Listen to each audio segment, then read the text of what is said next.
Alright,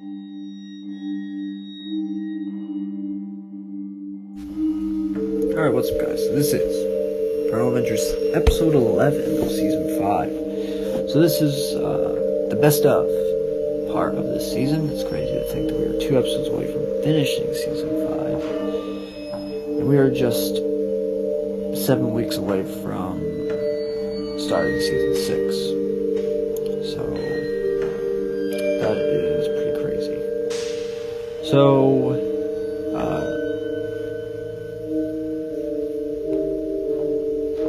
now, obviously, what I'm going to just start doing is, I'm obviously not going to be doing any recaps or all that stuff.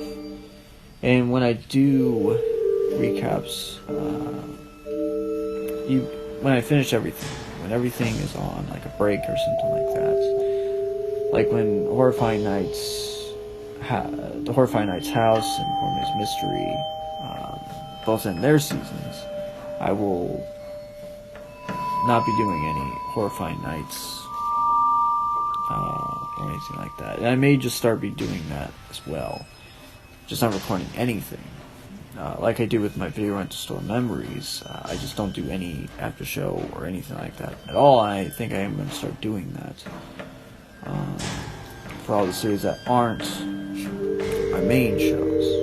I think I'm going to just start doing that from now on.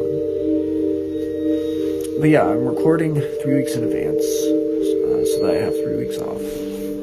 So far, so good. I obviously still have a long way to go. I still have to film all the main things, and that's why Wednesday...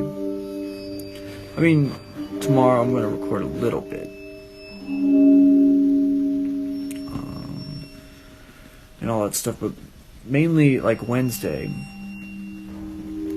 I want to mainly do everything that's not the main shows. So, like, I mean, I probably will, in the end, I probably will. Like, today, I plan on recording, even after this, I plan on recording, Coroner's Mystery, pilot, or I may wait until after I'm done with Mystery 3. I'm going to be doing the Horrifying Nights Halloween special, the Man Halloween special, the obviously Doc and Madness. I'm going to wait on that because the next time I record, maybe I'm tempted to try 4 weeks of recording. Now, if I do that, I will be finishing mainly all of the series, and once again, I'll be, but yeah, once I finish a bulk of the shows, I'm not going to be doing Horrifying Nights after shows, after that, taking away all those types of videos, and once I finish them all, obviously, I won't, but yeah, and obviously then I'll have to write, season 4 for all the shows, and all that stuff. Like, I'm going to be on episode 4 of everything. Or, episode 3, and I'll be, 3, 4, and 5. So if I did 4 weeks after that, I'll be on episode 9. And all that stuff. So I am going to be finishing season 3 of all of the shows before 2020. And I'll be finishing I'll be finishing season 4 of all of the shows before 2020. I know I'm going to be starting this and Paranormal Stories before 2020, season 6. The Man of the Maskman is going to be around halfway done with season 8 before 2020. But yeah, 2020 is going to be a huge year. I am going to start taking more extended breaks and stuff to give more time to myself and all that stuff.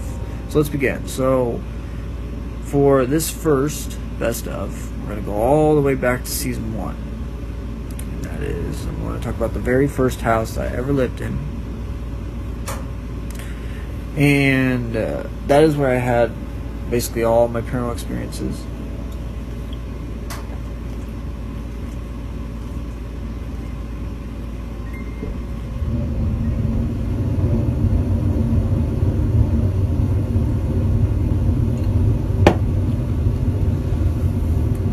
did probably just in that house alone from like 2008 to 2011. Probably over 100 investigations in that house. And every single time I got something, obviously the best one, the one that scared me the most, was obviously the one where I took a picture in the mirror and I thought it looked like a clown. I thought it looked like that.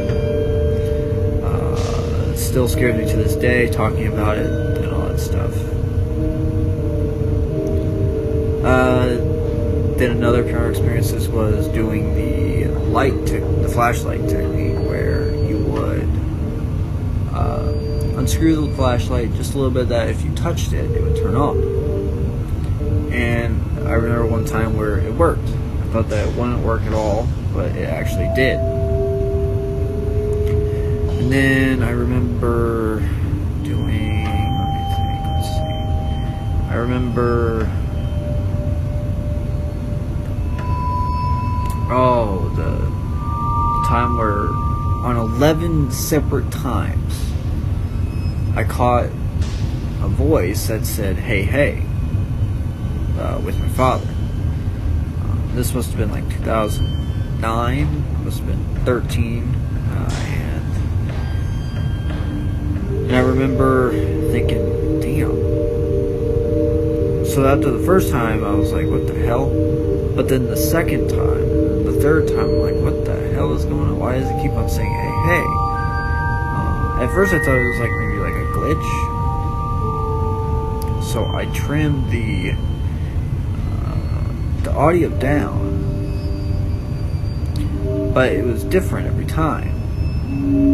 I could tell by the pitch that it was different, and we were catching it in basically every other room. Now my dad would be at the farther end. We would never be in the same room, so it was impossible for, if he was saying, hey, can you come over here, it would have been impossible for it to be that close. It wasn't me, because my signal that, hey, you gotta come over here, I would just say come here instead of hey. And then the second house that I want to talk about is my grandpa's house. My grandpa's house, especially the first one, he would always talk about his great uncle, and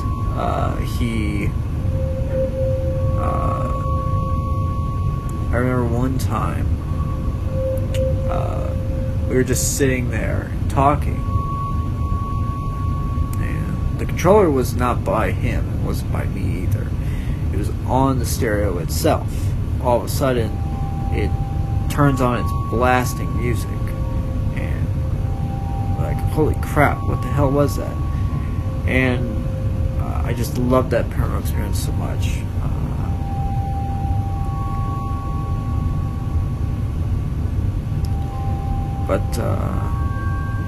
Yeah. And then I remember doing an investigation there.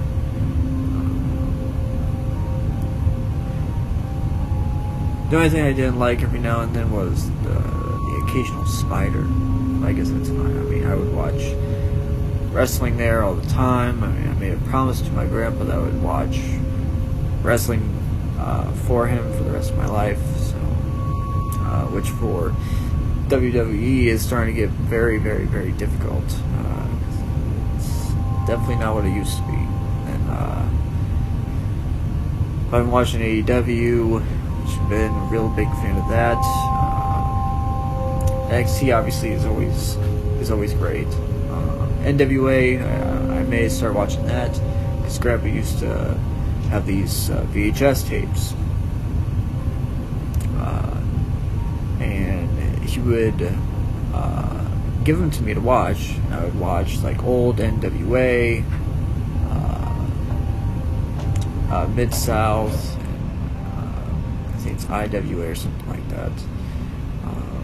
Some New Japan stuff, or All Japan, all that stuff. But yeah, so that's it. So make sure to like and subscribe, and I will talk to you guys later.